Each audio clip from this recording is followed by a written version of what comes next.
Bom dia, meninos, tudo bem com vocês? Tudo tranquilo? Espero que sim, espero que estejam aproveitando esses dias de quarentena, que já vão lá para mais quase 90 dias, não é quarentena mais, é oitentena, 120 dias, sei lá.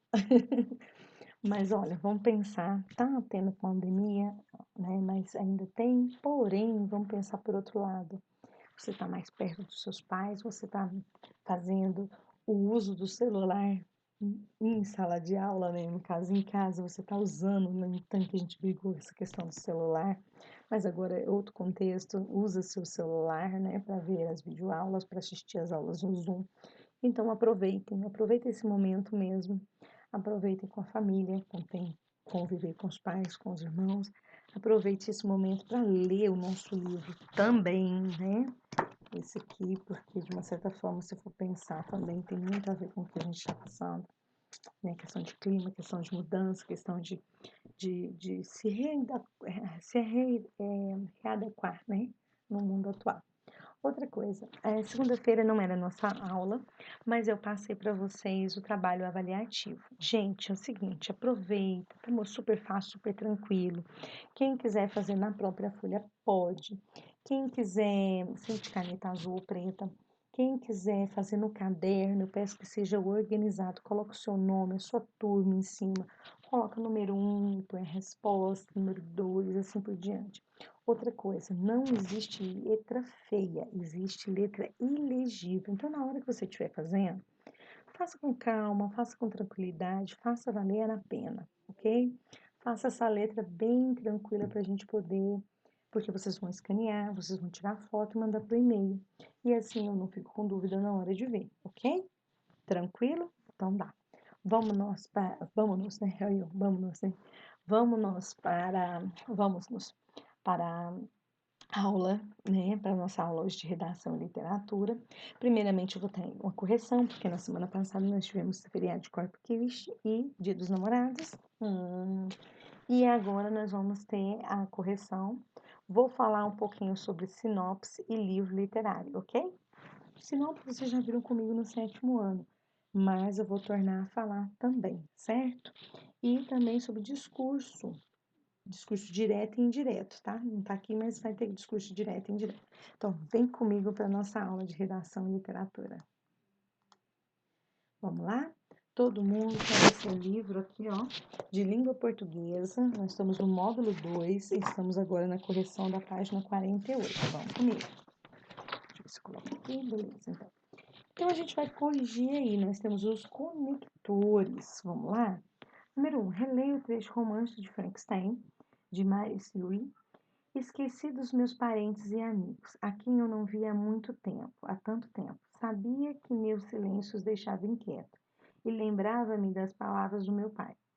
O personagem explica o que teve de deixar para trás para se dedicar à sua criação. Identifica os termos que se referem à expressão em destaque. Quem e os, né? B. A que classe gramatical esses termos pertencem? Caso essas palavras não estivessem sido usadas, o que isso causaria no texto? Esses termos pertencem à classe dos pronomes e estão substituindo termos ditos anteriormente. Isso deixaria o texto cansativo e repetitivo. 2. Aí, antes de chegar na 2, ele fala assim, ó, em um texto é importante que as palavras se relacionem de maneira coerente para que faça sentido. E essa relação se estabelece por meio de termos chamados conectivos ou conectores, né? 2. No texto de Axel, se referiu a Lindenbrock em 3 momentos e de formas diferentes. Letra A. Identifica os termos utilizados para fazer essa referência. Tio, professor e meu severo interlocutor. B. Por que nesse contexto os termos referem-se ao mesmo personagem? Explique. Porque são palavras e expressões sinônimas. 4. Aí a 3, ele pede para você sublinhar no texto, né? A4. Leia uma breve biografia do escritor tcheco Karel Capek e considerando um gigante da literatura, considerado um gigante da literatura, né? Vamos lá? Aí nós temos letra A. Identifique nesse texto, copie exemplos de elementos coesivos por reiteração e por substituição. Reiteração. Suas obras, seu texto, substituição. Ele refere-se a Karel Capek. B. No texto, uma locução conjuntiva apresenta sentidos de concomitância. Identifique e explique as ideias por ela relacionadas. Ao mesmo tempo que a expressão está relacionada ao fato de que a obra de Karel Capek abordarem na mesma proporção o progresso tecnológico e o combate ao pensamento estreito, a corrupção e a ambição, certo? Vamos lá? E na página 50, nós tivemos uma videoaula inteira sobre romance, expliquei o que era um romance. É um texto narrativo, com personagens, né? Fiz a diferenciação de romance, conto e novela, né? E aí vem falando aqui na página 50 sobre o desfecho do romance. Nós temos introdução, nós temos desenvolvimento da história, nós temos o desfecho, né? O romance de Frankenstein, de Mary Shelley, é reconhecido mundialmente como uma das obras mais criativas histórias de ficção científica, terror e suspense. 1. A primeira parte do trecho refere-se à parte do romance. A que parte do romance, né? Situação inicial, ou seja, apresentação. 2. Qual é o tipo de narrador do romance? Como é possível identificá-lo? É o narrador personagem e é possível identificá-lo por ser um narrador que a história como personagem, contando em primeira pessoa, né?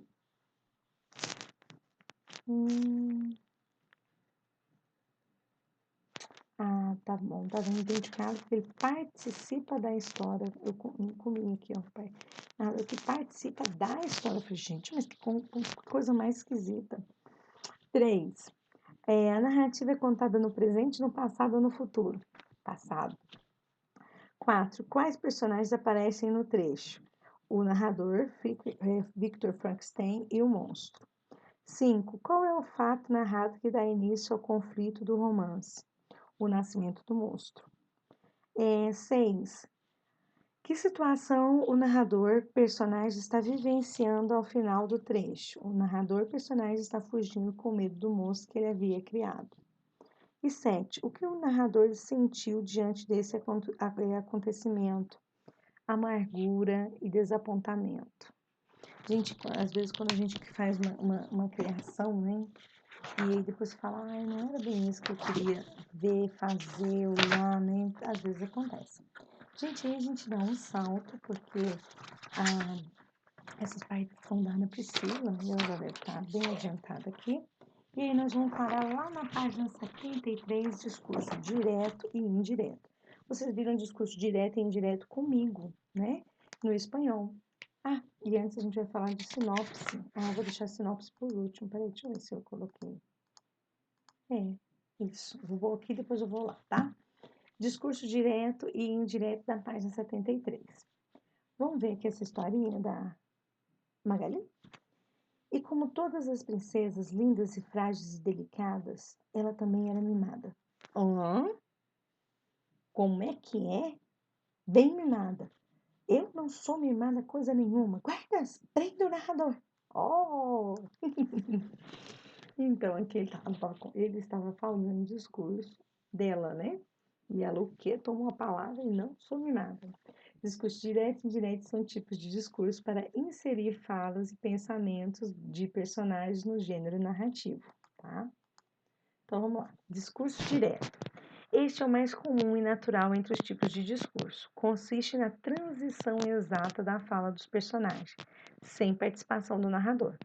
É uma forma de dar vida própria aos personagens, fazendo o leitor ficar mais interessado e mergulhar na história. No discurso direto são utilizados 2 pontos, aspas ou tradições de diálogo.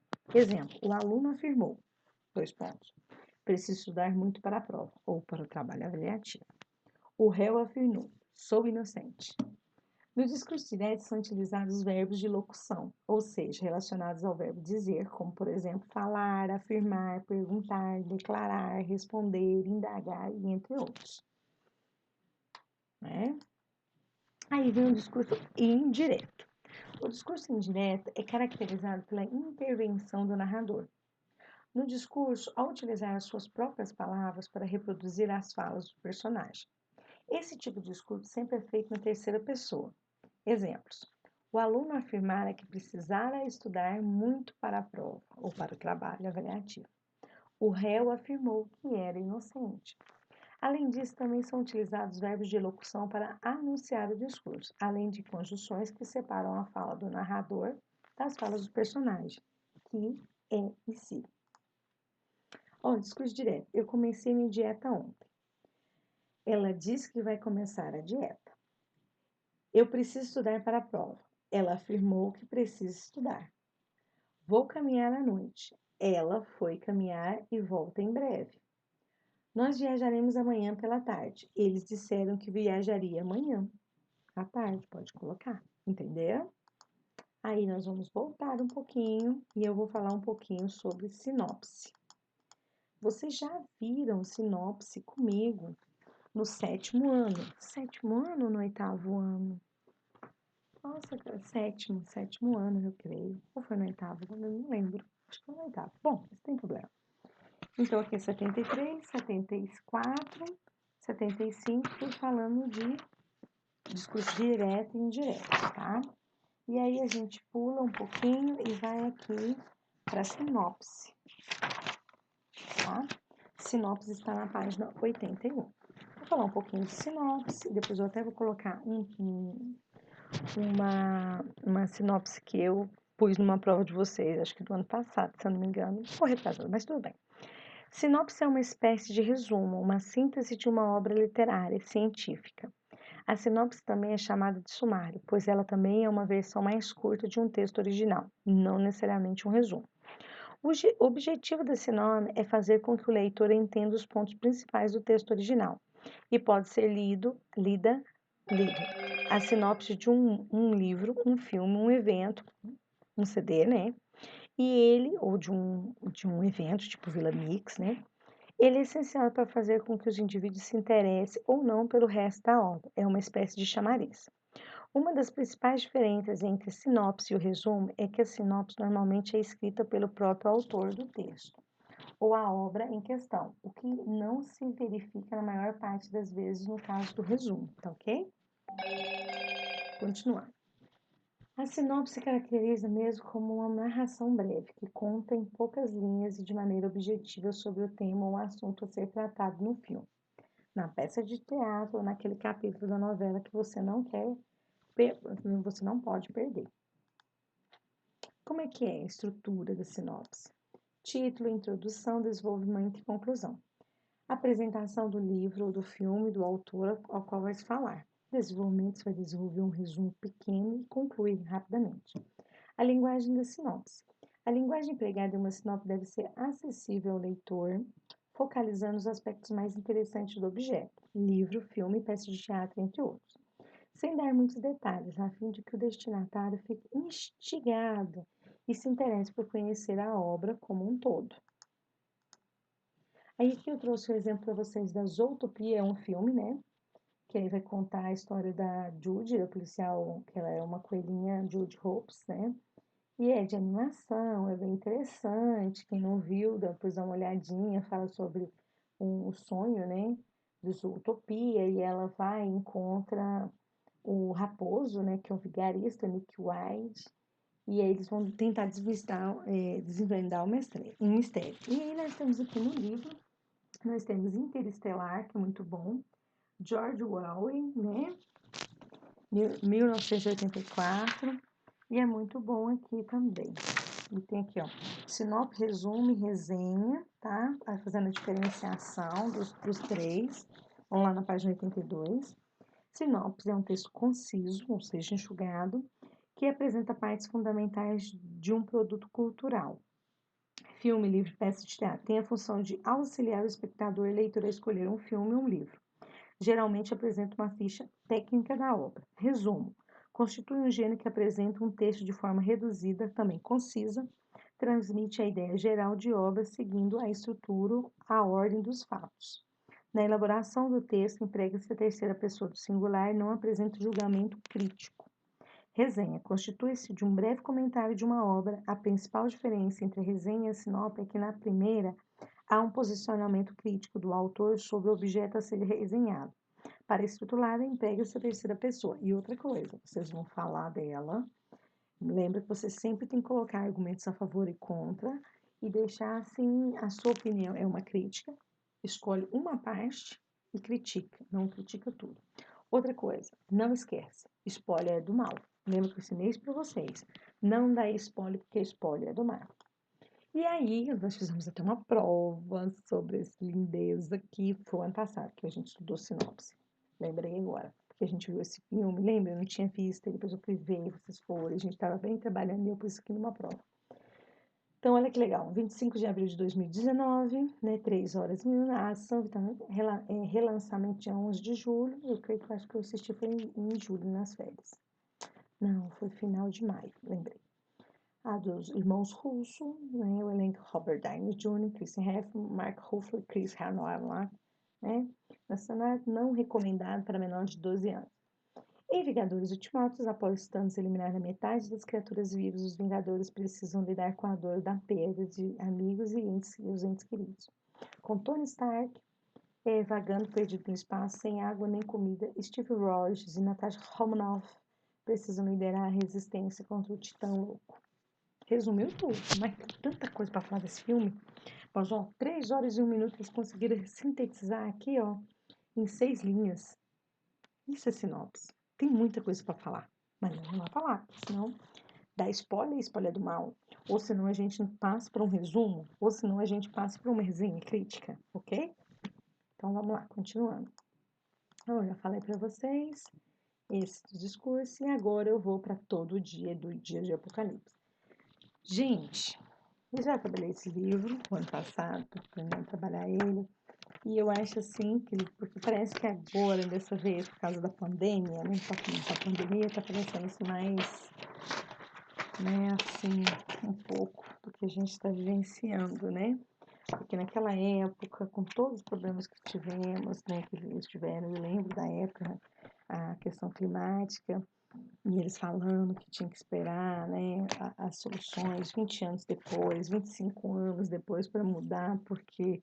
E aí nós estamos fazendo, e aí a gente já faz uma ligação também com o filme Ultimato do Thanos, que era para matar metade da população. E aí nós estamos vivenciando isso da pandemia, que de uma certa forma está levando muita gente. E é isso, muita coisa relacionada, não? Ah, não, professora, só está viajando. Beleza, vamos voltar para o livro. Mas não é, tem umas coisas assim que a gente fica pensando, né? Então eu vou aqui, eu vou fazer algumas questões, não acho que vai dar para fazer só as 3 primeiras, e a maioria são pessoais, né? Mas a gente vai trabalhando o livro.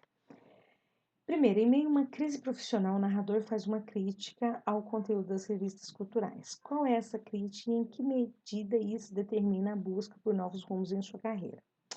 Gente, ele deu conta que o trabalho dele era totalmente dispensável.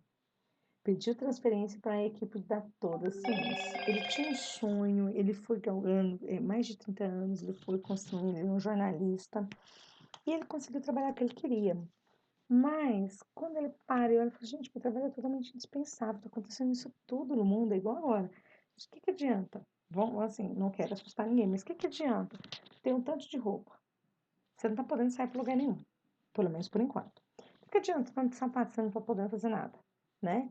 E então, professora, mas a senhora põe, sim, levanto de manhã, maqueio, faço os treinos, venho para aula, né? Mas assim, produzo conteúdo, faço correção, tento manter um ritmo, né?